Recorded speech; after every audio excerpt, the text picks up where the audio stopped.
मकामी मार्केट में चीनी की कीमतों को काबू में रखने में नाकाम क्यों रहती है, चीनी की कीमतें स्टेबल क्यों नहीं रहती और इजाफा इस तरह से अभी ये क्यों हो रहा है, इस पर प्रोग्राम में बात होगी। डॉक्टर खाकान नजीब साहब इस वक्त मेरे साथ मौजूद, माहिर मईशत हैं, उनसे इस हवाले से बात करते हैं। डॉक्टर खाकान नजीब साहब, बहुत शुक्रिया आपके वक्त का। खाकान नजीब साहब, एक तो ये शुगर प्राइसेस एक बड़ा कंसर्न है आम आदमी के लिए, आपके ख्याल में ये कीमतें इस तरह से क्यों बढ़ रही हैं? तो रहमान भाई, आई एम रियली ग्लैड कि आपने इस टॉपिक को पिकअप किया है। इसकी वजह यह है कि ये एक अक्कासी करता है हमारी fire fighting policy. This is truly important. आप पिछले 8-10 साल उठाकर देख लीजिए, शुगर प्रोडक्शन के फिगर्स आते हैं, उन पे अभी हम एक जिसे कहते हैं कंसेंसस नहीं बिल्ड, हमें एक्सपोर्ट करनी पड़ती है। एक्सपोर्ट क्यों करनी पड़ती है? सो दैट जो मुल्क में ग्लट है उसको खत्म किया जा सके और कीमतों को बढ़ाया जा सके। तो आ रहा नहीं है, this is simply supply and demand. ये तो इकॉन 101 है बिल्कुल।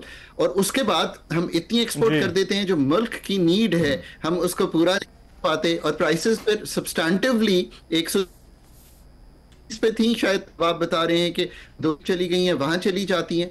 और मिल ओनर्स की ये राय होती है कि ग्लट था और उसको निकाल रहे हैं, पर वो ग्लट निकालते निकालते एक शॉर्टफॉल आ जाता है। सो इससे क्या अक्कासी करता है कि ना हम अदादो शुमार अच्छे बना सकते हैं, नंबर 1, ना पॉलिसी साजी सकते हैं, नंबर 2, ना हम रेगुलेटरी रजीम चला सकते हैं। सो करने की क्या जरूरत है? एक तो यह कि इन द शॉर्ट रन तो आपको इंपोर्ट करनी पड़ेगी। अब इंपोर्ट करने के लिए आप टीसी भी इस्तेमाल कर सकते हैं, पर मैं कहूंगा प्राइवेट सेक्टर को अलाउ करें सो दैट ICs पे जहाज खड़े हुए हैं वो इंपोर्ट हो जाए। बट दैट्स रियली, रहमान भाई, नॉट द सोल्यूशन।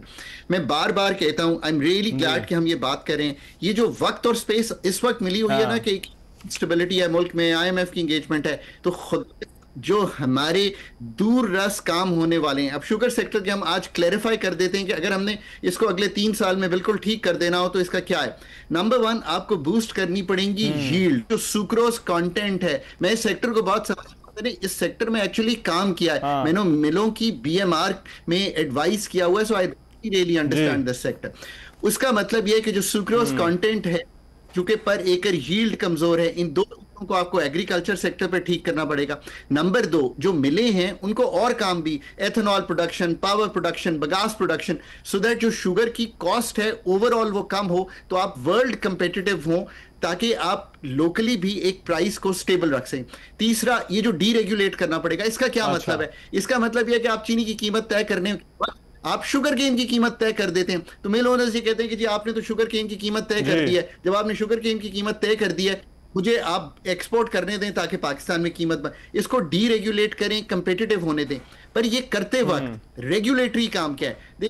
अच्छा, पाकिस्तान में मैं बार बार कहता हूं कि आप कार्टेलाइजेशन जो शुगर की है उसको तोड़ना पड़ेगा आपको। सो आपको एंटी कार्टेल लॉज बड़े लाने पड़ेंगे ताकि शुगर प्राइसिंग जो है वो कलूजन से पाकिस्तान में ना फिक्स हो सके।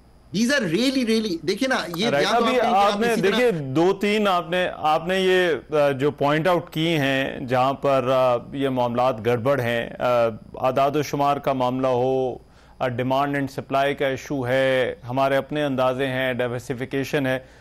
ये क्या वजह है कि बावजूद इसके कि ये मामला बार बार हम देखते हैं, इस पर जो है वो कुछ इक़दाम नहीं उठाए जा सकते, ये इनको फिक्स नहीं किया जा रहा?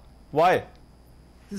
तो मैं 2 और चीजें कह दूं and then I will answer कि हम फिक्स क्यों नहीं। 2 और चीजें हैं कि जो आपकी ड्रिवन है ना, उससे आप सप्लाई को इंश्योर करें, जिसका मतलब यह है कि आप ट्रैक कर सकें कि एक्चुअल मुल्क में सप्लाई है क्या। ये और आखिरी चीज यह है कि फार्मर को जो पेमेंट करें ना, वो फिक्स ना करें, पर उसको फिक्स करना है तो सुक्रोज कंटेंट से फिक्स करें। यार think like as an economist के हो।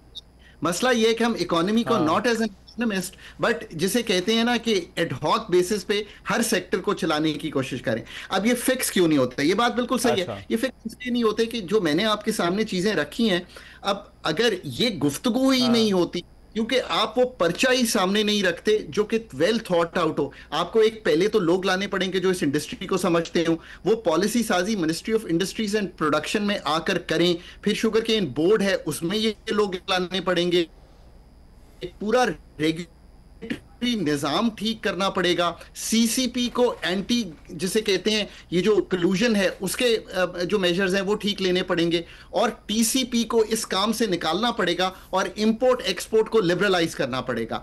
यार ये वो इकोनॉमिक ब्लूप्रिंट है जो इकोनॉमी का अगर नहीं रखेंगे तो 5 साल बाद भी, रहमान भाई पता नहीं मैं आपको इंटरव्यू दे रहा हूँ या नहीं, आप जिससे भी इंटरव्यू कर रहे होंगे वो यही कह रहा होगा कि एडहॉक बेसिस पे चलाते हुए यहां खड़े।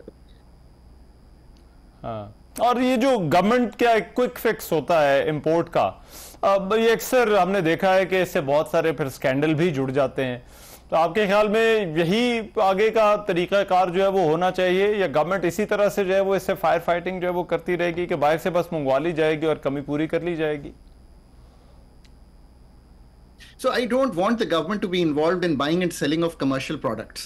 That should be very clear, because उसमें हमेशा इल्जाम आएगा कि रहमान साहब ने कोई गड़बड़ कर दी, रहमान साहब ने क्वांटिटी मंगवाई, प्राइसिंग ठीक नहीं हुई, टेंडर ठीक नहीं खुले। Get out of this business. अब आप देखिए ना कि आप अपने पाकिस्तान में राइस में हुकूमत की इन्वॉल्वमेंट, एक RECP होता था राइस कॉर्पोरेशन, उसको निकाल दिया हमने।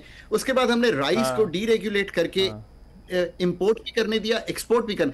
$3.5 अरब की लास्ट ईयर इसी मुल्क ने राइस को एक्सपोर्ट किया, because we were not intervening, we were not creating, जिसको डिस्टॉर्शन कहते हैं कि हम मार्केट को खराब कर रहे हो, राइस की कीमत का तयन कर रहे हैं। यार कोई मैं बैठकर किसी छठे फ्लोर पे किसी मिनिस्ट्री में राइस की कीमत का तयन कैसे कर सकता हूं? मैं कर ही नहीं सकता। मैं मार्केट को प्ले करने, पूरे UAE में पाकिस्तान की, पूरे मिडल ईस्ट में पाकिस्तान की, मैं लंदन जाता हूं वहां पाकिस्तान की बासमती राइस है ना। अब आपको दूर रस काम शुगर में, और मिलर्स को भी मैं ये कहूंगा कि उनकी प्रॉफिटेबिलिटी कोई कम नहीं करना चाहता। मैं चाहता हूं उनकी प्रॉफिटेबिलिटी बढ़े, मैं चाहता हूं वो कंपनीज बने, वो दुनिया में एक्सपोर्ट करने के काबिल हों। बट ये सब करने के लिए आपको रेगुलेटरी निजाम, आपको पॉलिसी का निजाम और ऑपरेशंस का तीनों ठीक करने पड़ेंगे।